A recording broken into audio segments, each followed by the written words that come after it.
Hello friends, my name is Dr. Amit Katoch and I am working as Assistant Professor in University Institute of Hotel and Tourism Management in Punjab University, and I would be taking Module 7 of the paper Tourism Planning and Sustainable Development, that is an outline of L.K. Jha Committee 1963. After this module, you would be able to understand the meaning and concept of parliamentary committees, understand the difference between ad hoc and standing committees. You would be also able to learn about the various recommendations given by L.K. Jha Committee about Indian Tourism Development Corporation. Now, starting with the concept of the parliamentary committees. The Parliament of India is involved in a number of tasks for the well-being of the country and to develop the various areas.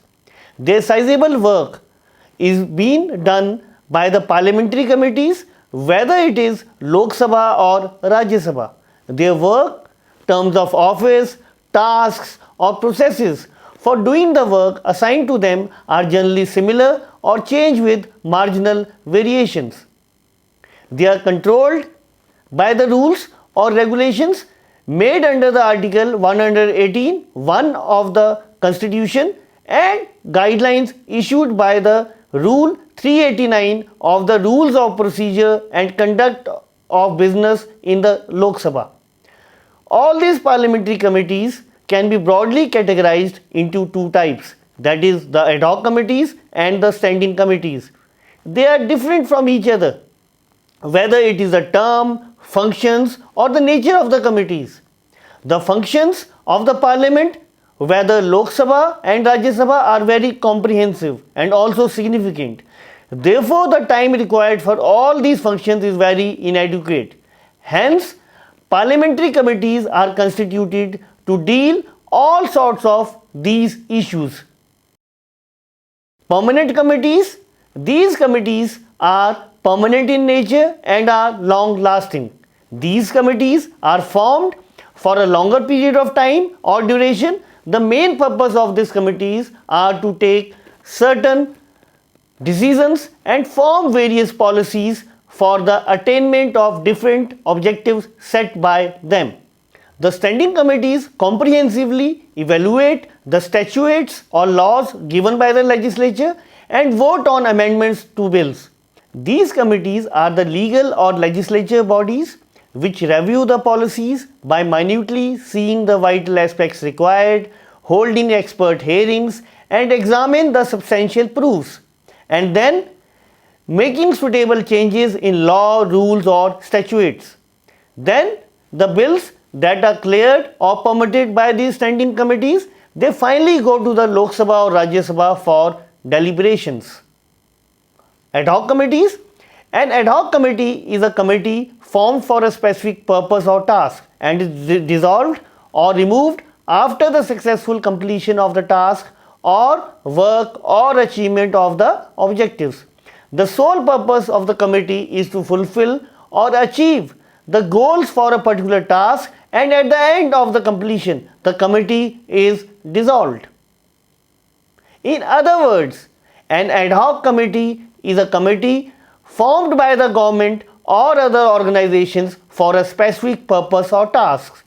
The main role or functions of the committee is to form some objectives or targets and implement them at the ground level in order to reach or achieve the desired goals or objectives.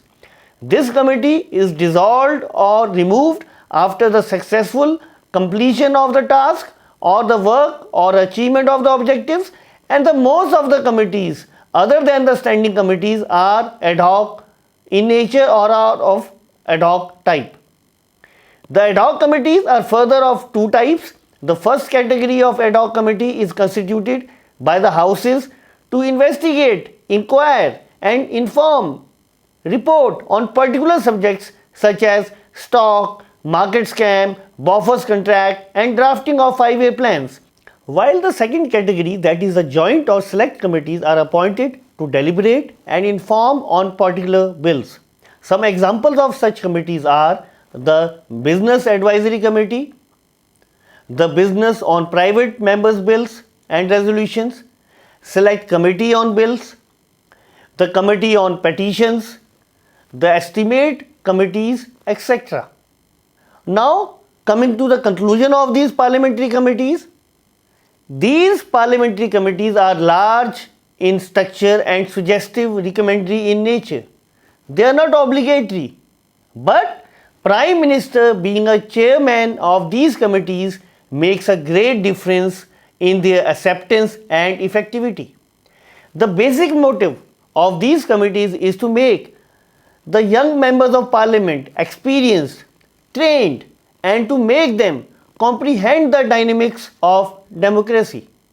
Some ad hoc or departmental committees keep the administration in effect by highlighting certain issues which can bring direction and efficiency. Now coming to L.K. Jha Committee. On 1st March 1958, in the Ministry of Transport, a separate department was created to deal with all matters concerning tourism. This new department started working under the charge of the Director General. He was assisted by one Deputy Director General and 4 directors in charge of administration, publicity, travel relations, and planning and development. The tourism was growing at a very good pace, but in 1961-62 there was a decline in tourism traffic to India from 1,39,804 in 1961 to 1,34,036 in 1962. This prompted the government to appoint an ad hoc committee on tourism on March 1963 under the chairmanship of L.K. Jha and came to be known as L.K. Jha Committee. This committee suggested certain reforms in tourism and subsequently led to setting up of 3 government corporations to develop hotels, transportation and entertainment facilities. An hotel body was set up so that more hotels and other accommodation facilities could be developed in order to give world-class facilities to both national and international tourists and to focus more on encouraging international hotel chains in India. For transportation, the L.K. Jha Committee suggested of making a separate corporation which would improve and develop the existing transportation within the country, that is railways, roadways, airways or waterways, which would help in connecting different tourism circuits in the country and would also help in improvement of transportation sector and thereby increasing the accessibility within the country.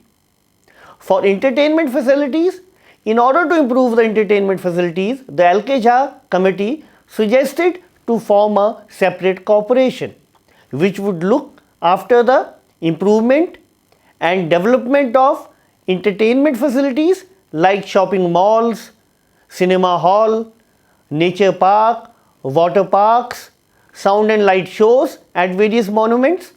Also, L.K. Jha Committee suggested that there was need to build additional 5,500 hotels within the next 5 years. It suggested to develop more infrastructure or accommodation like hotels of different categories 1, 2, 3, 4, 5 and 5-star hotels, motels, cottages, homestays and accommodation in order to fulfill the demand of international tourists of all categories and to overcome the problem of less occupancy so as to give choice for tourists to choose their accommodation accordingly and to fulfill the demand and also to meet the international standards. Official approval of restaurants, souvenirs, shops and guidelines should be made more easy. It was suggested by L.K. Jha Committee LK committee suggested that there should be official approval of restaurants, souvenirs and guides, and the process should be made more easy. The government should give official approval for starting up of restaurants, cafes and other food units, souvenir shops at a fast pace.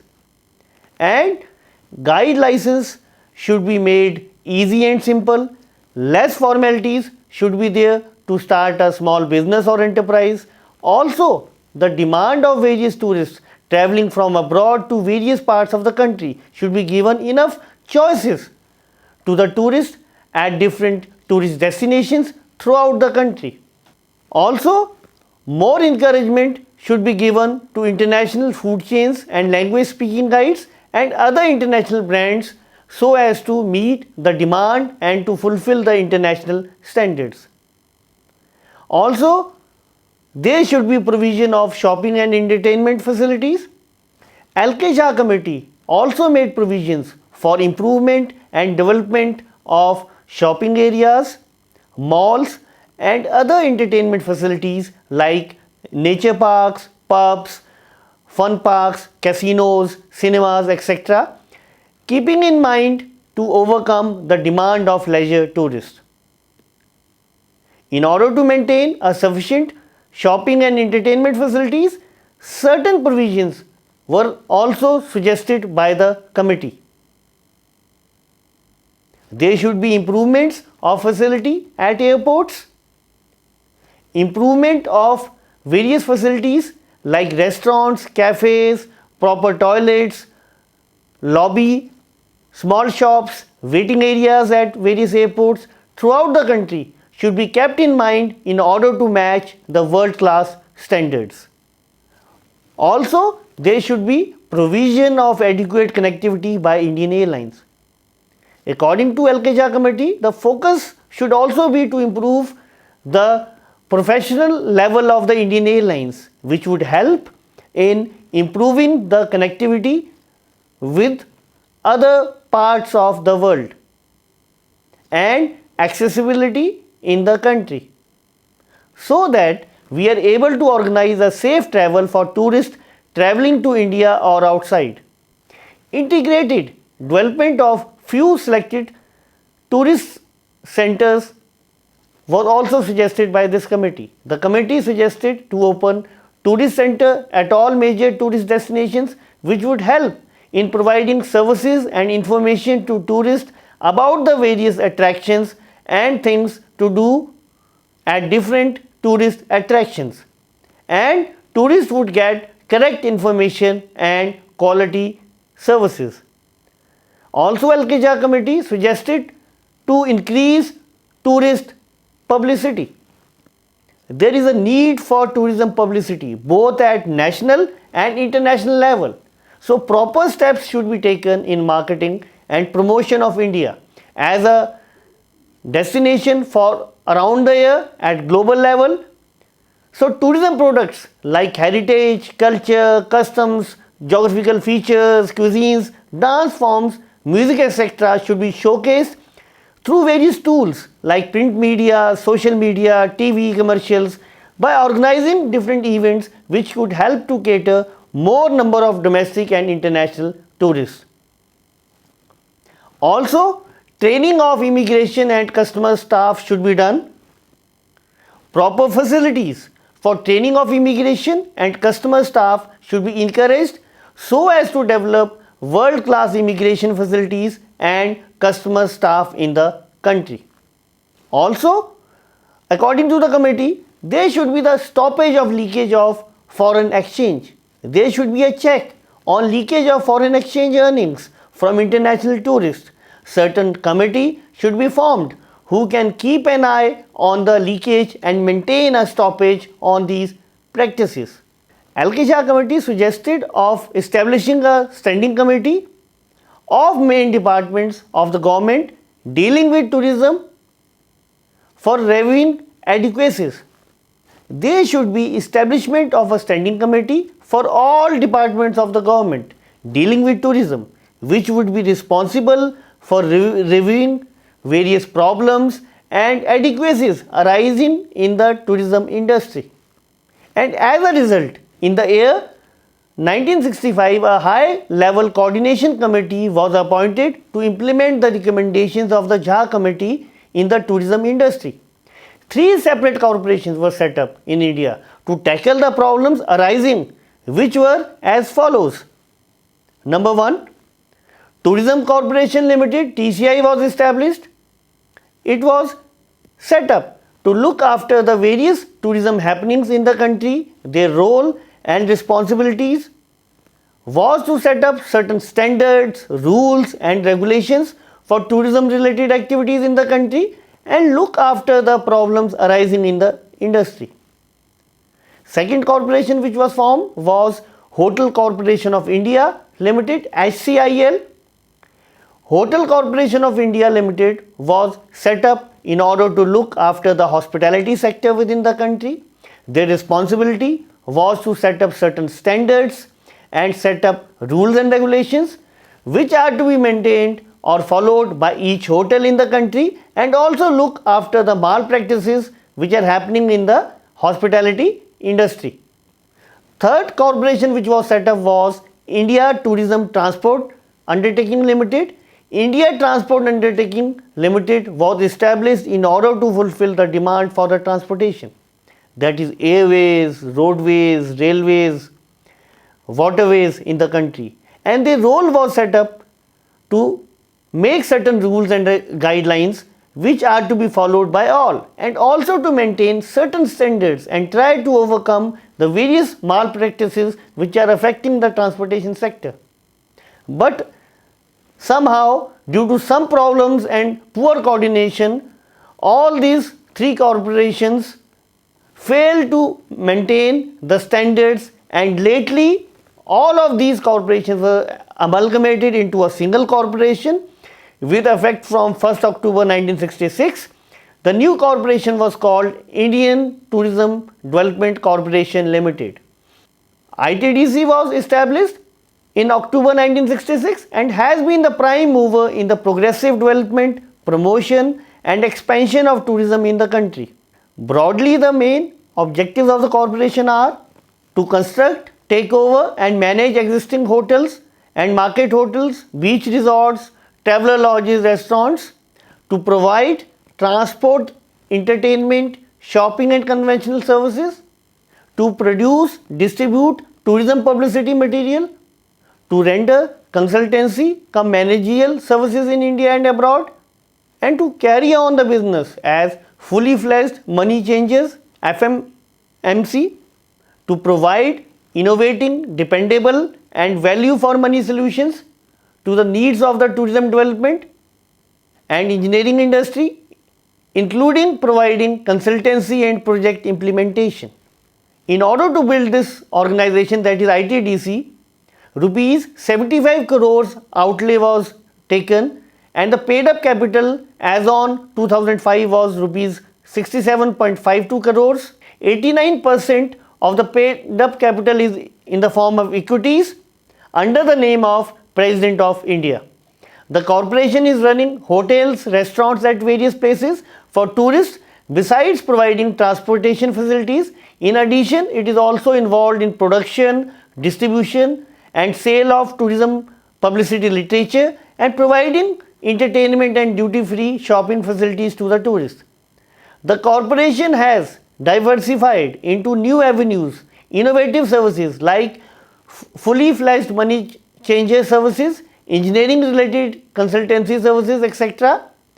Also, it has an institute by the name Ashok Institute of Hospitality and Tourism Management to impart training and education in the field of tourism and hospitality.